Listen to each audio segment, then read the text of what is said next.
Ford versus Ferrari. ये वक्त है सन 1963 का, जब फोर्ड कंपनी की गाड़ी की सेल बहुत ज़्यादा कम हुई है। फोर्ड कंपनी के मालिक हेनरी फोर्ड सेकंड इस बात से बहुत परेशान होते हैं और अपने वर्कर्स को कहते हैं कि बहुत जल्द अपनी कंपनी दिवालिया होने वाली है। अगर तुम चाहते हो कि तुम्हारी नौकरी बची रहे तो मेरे पास कोई आइडिया लेकर आओ। कंपनी का वाइस प्रेसिडेंट हेनरी फोर्ड और बाकी बोर्ड के मेंबर्स के पास जाता है और उन सबको सजेस्ट करता है कि अगर हम अपनी गाड़ियों की सेल बढ़ाना चाहते हैं तो फरारी की तरह हमें भी गाड़ी की रेस में हिस्सा लेना चाहिए। इन्होंने लगातार 4 बार 24 हार्स लीमन रेस को जीता है। ये रेस लगातार 24 घंटों चलती है, पर लियो जो कि कंपनी का सीनियर एग्जीक्यूटिव है, वो इस बात का इत्तेफाक नहीं रखता। वो कहता है कि फरारी साल में जितनी गाड़ियां बनाता है उतनी गाड़ियां हम एक दिन में बनाते हैं। ली सबको समझाता है कि ये गाड़ियां बनाने और बेचने के बारे में नहीं है। जब फरारी रेस जीतती है तो उसका नाम होता है और जो फरारी गाड़ी को चलाता या खरीदता है उसे भी ऐसा लगता है कि हम भी इस जीत का एक हिस्सा है। और अगर फोर्ड भी लीमन रेस को जीतता है तो जो कि सबसे ज़्यादा पॉपुलर है, तो आने वाले वक्त में जो पीढ़ी है वो भी सबसे ज़्यादा फोर्ड को चलाना पसंद करेगी। लियो कहता है कि फरारी जैसी टीम बनाने में हमें सालों लग जाएंगे। ली बताता है कि फरारी कंपनी दिवाली हो चुकी है। उन्होंने अपने सारे पैसे नई नई गाड़ियाँ बनाने में खर्च कर दिए हैं और हमें चाहे तो उस कंपनी को खरीद सकते हैं। ली की बात हेनरी फोर्ड सेकंड को पसंद आती है और वो अपनी टीम को इटली भेजता है, जहाँ पर फरारी कंपनी है। फरारी कंपनी के ओनर का नाम एंजो फरारी होता है। हेनरी फोर्ड की टीम एंजो फरारी से कहती है कि हम आपके कंपनी में 90% शेयर खरीदना चाहते हैं। इसी तरह तुम्हारी कंपनी पर पूरी तरह से फोर्ड का अधिकार होगा। एंजो फरारी कहता है कि मैं लीमन रेस में भी हिस्सा नहीं ले पाऊंगा। उसे बताया जाता है कि हाँ, आप उसमें हिस्सा नहीं ले सकते। इस बात से उन्हें बहुत गुस्सा आता है और वो सबकी इंसल्ट करते हैं। वो फोर्ड की टीम को कहते हैं कि अपनी बदसूरत कंपनी में जाओ और बदसूरत गाड़ियाँ बनाओ और तुम्हारे बॉस को कहना कि तुम्हारा दिमाग सुअर की तरह है। तुम कितनी भी कोशिश करें, वो अपने पिता हेनरी फोर्ड की तरह नहीं बन सकता, क्योंकि वो हेनरी फोर्ड सेकंड है। बाद में सारी टीम वापस आकर हेनरी फोर्ड सेकंड को बताती है, जिससे वो बहुत गुस्सा होता है।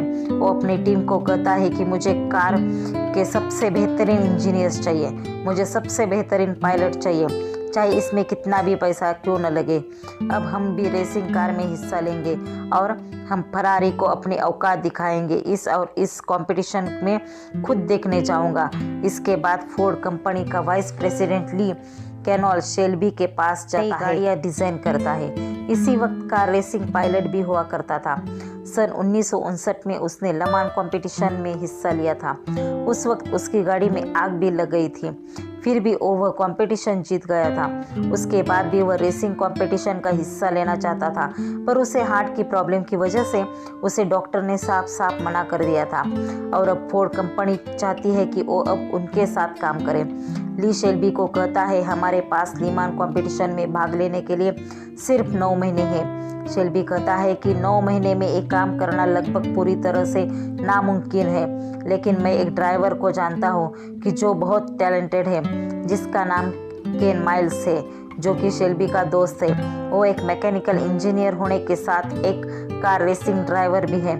शेल्बी उसके पास जाता है और केन माइल्स को कहता है कि तुम फोर्ड के नए ड्राइवर बनोगे। हालांकि केन माइल्स फोर्ड के साथ काम करना नहीं चाहता, क्योंकि वो जानता है कि फोर्ड का स्टाफ बहुत ज़्यादा सेल्फिश है, पर शेल्बी उसे मना लेता है। और अब ये दोनों फोर्ड की लॉस एंजिलियस के इंटरनेशनल एयरपोर्ट पर फोर्ड की कार GT40 की टेस्ट कराता है, जिसके बाद माइल्स शेल्बी को कार की बहुत सारी कमियां बताता है। अगले दिन दिखाया जाता है कि माइल्स की पत्नी इस बार से बहुत नाराज़ है कि वो एक बार फिर से रेसिंग कार चलाएगा, क्योंकि वो अपने पति को खोना नहीं चाहती। लेकिन जब वो बताता है कि वो उन्हें इस काम के रोज़ के $200 देंगे और ऊपर से खर्चा अलग से, तो उसकी पत्नी शांत हो जाती है, क्योंकि माइल्स का घर पहले से ही बिक चुका होता है और अब दूसरा घर भी दांव पर लगा हुआ होता है। वही केन माइल्स और शेल्बी टेस्टिंग कर रहे होते हैं तो फोर्ड कंपनी का वाइस प्रेसिडेंट जिसका नाम लियो है। वो शेल्बी के पास आता है और उसे बताता है कि लेमान कंपटीशन बहुत जल्दी शुरू होने वाला है, पर फोर्ड अपनी कंपनी ड्राइवर के रूप में माइल्स को नहीं उतारेगी, क्योंकि फोर्ड एक भरोसे का नाम है और केन माइल्स हिप्पियों की तरह रहता है। उसके अंदर बहुत गुस्सा है। वो एक पब्लिक हीरो नहीं बन सकता। उसकी इमेज पब्लिक में अच्छी नहीं है। हालांकि शेल्बी उनकी बातों से एग्री नहीं करता। वो लियो से कहता है कि केन माइल्स बहुत टैलेंटेड है, वो सबसे बेहतरीन ड्राइवर है और उसने 40 GKM गाड़ी को इम्प्रूव किया है। लेकिन लियो इसकी बात की परवाह नहीं करता। शेल्बी जब ये बात केन माइल्स को बताता है तो उसे बहुत दुख होता है, क्योंकि वो इस रेस के लिए गाड़ी को दिन रात मेहनत कर तैयार कर रहा होता है। पर वो शेल्बी से कुछ नहीं कहता और जाने से पहले कहता है कि ड्राइवर से कहना कि गियर बॉक्स का ध्यान रखे, हो सकता है कि वो ओवरहीट हो जाए। और इसमें होता भी ऐसा ही है। कंपनी के ओनर हेनरी फोर्ड सेकंड को दुख होता है। वो शेल्बी को अपने पास बुलाता है। शेल्बी उसे बताता है, भले हम रेस हार गए, पर उसके दौरान हमारी गाड़ी 218 मील प्रति घंटा की रफ्तार को टच कर पाई, जो कि अपने आप में एक इतिहास है। एंजो, जो कि फरारी का मालिक है, उसे समझ में आ गया है कि फोर्ड भी अगले कंपटीशन के लिए पूरी तरह से तैयार है और वो फरारी को पूरी चुनौती देगी।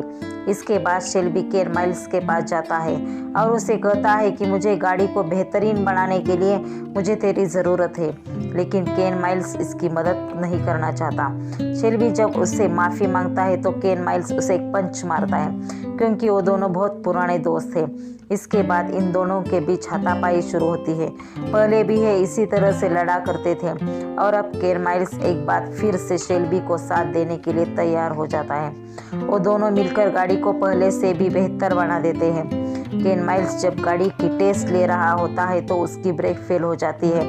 उसकी गाड़ी टकरा जाती है और उसके बाद गाड़ी में विस्फोट होता है।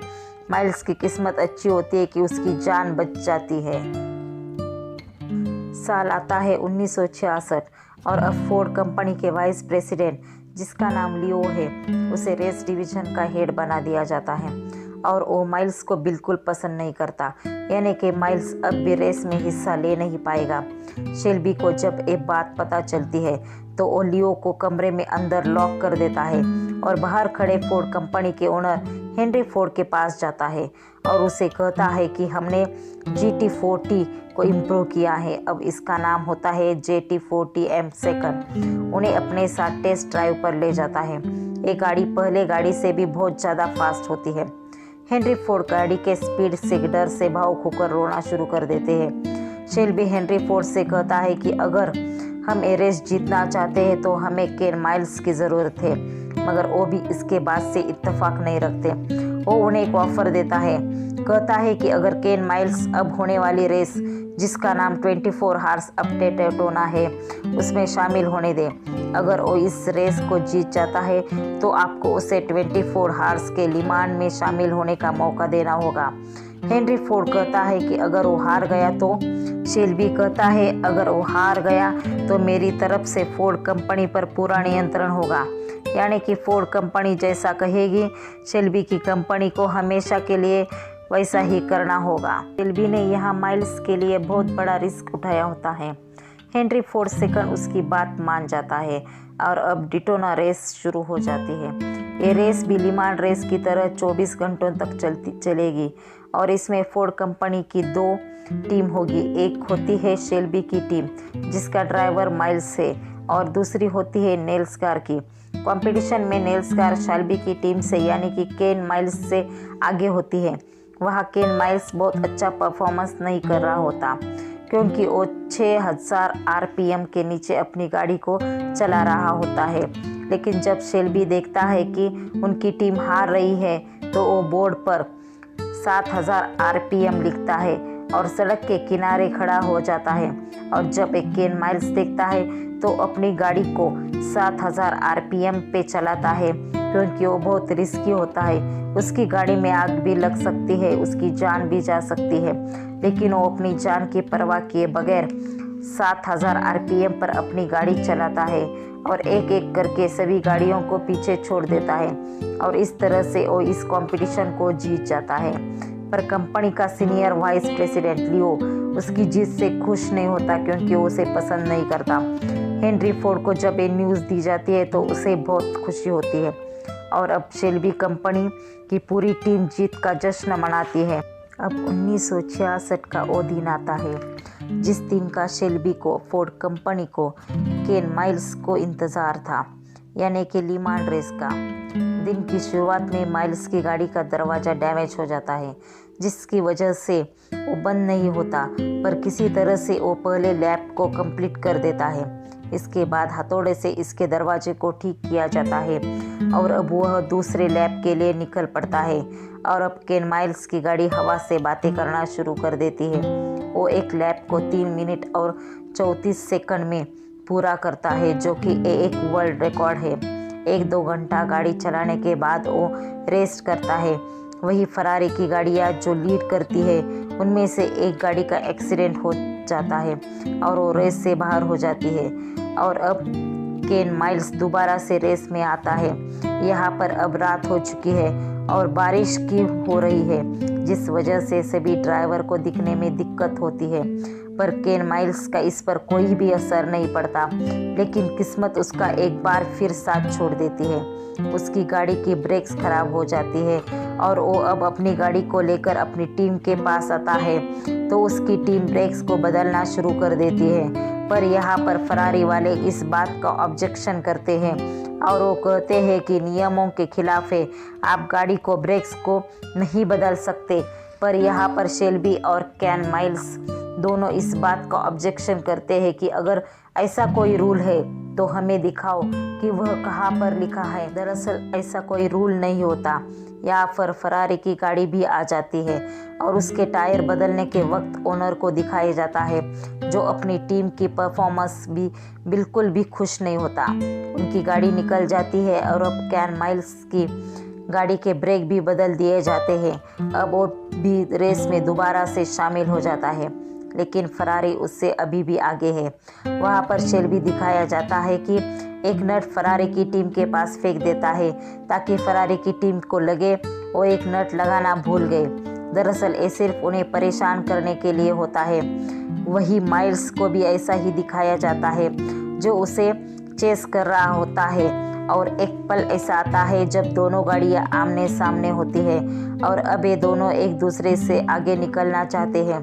फरारी का ड्राइवर अपनी गाड़ी को पूरी रेस को बढ़ा देता है, इसीलिए उसका इंजन खराब हो जाता है और अब हर गाड़ियां रेस से बाहर हो चुकी है और फोर्ड की 3 गाड़ियां लीड कर चुकी होती है जिसमें सबसे आगे केन माइल्स की गाड़ी होती है।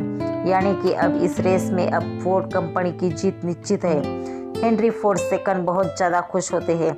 उनके पास उनकी कंपनी का सीनियर वाइस प्रेसिडेंट आता है जो केन माइल्स को बिल्कुल भी पसंद नहीं करता। वो हेनरी फोर्ड सेकंड को कहता है कि क्यों न हम तीनों गाड़ियों को एक साथ फिनिशिंग लाइन तक लेके आए, परंतु इसके लिए माइल्स को अपनी गाड़ी को स्लो करना होगा क्योंकि वो दोनों ड्राइवर से बहुत ज़्यादा आगे है।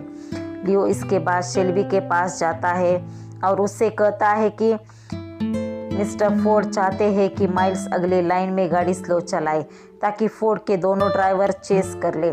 इस बात पर शेल्बी को गुस्सा आता है और वो लियो को वहाँ से जाने के लिए कहता है। माइल्स भी यहाँ पर अपनी अगले लैप के लिए इंतज़ार कर रहा होता है और जब वह शेल्बी और लियो को साथ देखता है तो उसे पूछता है कि क्या हुआ। तो शेल्बी बताता है कि मिस्टर फोर्ड चाहते हैं कि तुम गाड़ी को धीमा चलाओ ताकि फोर्ड की तीनों गाड़ी फिनिशिंग लाइन को एक साथ पार कर ले ताकि उन्हें बेहतरीन पिक्चर मिल सके। माइल्स अपनी जगह अगले लैप के लिए चला जाता है। शुरू में वह गाड़ी बहुत तेज चलाता है लेकिन बाद में वह धीमी कर देता है ताकि फोर्ड की दोनों गाड़ियां भी उसके आसपास आ जाए। माइल्स और दोनों गाड़ियां फिनिशिंग लाइन को पार कराती है। माइल्स फिनिशिंग लाइन को सबसे पहले पार किया होता है और सब ड्राइवर्स को बधाई देने के लिए इनकी तरफ बढ़ते हैं, लेकिन भीड़ माइल्स की तरफ नहीं ताकि दूसरे दोनों ड्राइवर की तरफ आती है क्योंकि वो फर्स्ट आया हुआ होता है। उसके शुरुआती पॉइंट्स अच्छे थे। इस बात से केन माइल्स पूरी तरह से हैरान होते हैं। माइल्स और शेल्बी को जब इस बात का पता चलता है तो वो गुस्सा होता है। वह सीनियर वाइस प्रेसिडेंट के पास जाता है और कहता है कि तुम्हें सब कुछ पता था। दरअसल वो जानता था कि ऐसा होगा, ये जानबूझकर उसने किया था, पर अब ये कुछ भी नहीं कर सकते। वह माइल्स के पास जाता है, पर माइल्स को बिल्कुल भी नाराज नहीं होते। वो कहता है कि तुमने मुझे इस रेस में हिस्सा लेने का मौका दिया, इसके लिए मैं तुम्हारा शुक्रगुजार हूँ। अगले साल हम दोबारा इस रेस में हिस्सा लेंगे, बेहतरीन कार बनाकर। और उसके बाद ये दोनों यहाँ से निकल जाते हैं। कई महीनों बाद दिखाई जाता है कि केन माइल्स गाड़ी की टेस्ट ड्राइव कर रहा होता है और तभी गाड़ी की ब्रेक फेल हो जाती है, जिससे बहुत बड़ा एक्सीडेंट होता है और इसमें केन माइल्स की मृत्यु हो जाती है। 6 महीने बाद शेल्बी केन माइल्स के घर जाता है। वह घर के बाहर उसके बेटे से मिलता है। वह उसे बताता है कि उसके पिता एक बहुत ही बेहतरीन ड्राइवर थे। वो उसे केन माइल्स का रेंच भी देता है, जो कभी उसने शेल्बी की तरफ गुस्से से फेंका था। कहानी के अंत में हमें बताया जाता है कि सन 2001 में केन माइल्स को motor sports hall of fame से सम्मानित किया गया, जो कि एक बहुत बड़ा सम्मान होता है। साथ ही शेल्बी को इतिहास का बहुत ही कामयाब और बहुत स्पोर्ट्स कार डिज़ाइनर माना जाता है। बॉक्स ऑफिस पर इसने कमाई की $225.5 मिलियन की। उम्मीद करते हैं कि ये सच्ची कहानी आपको पसंद आई होगी।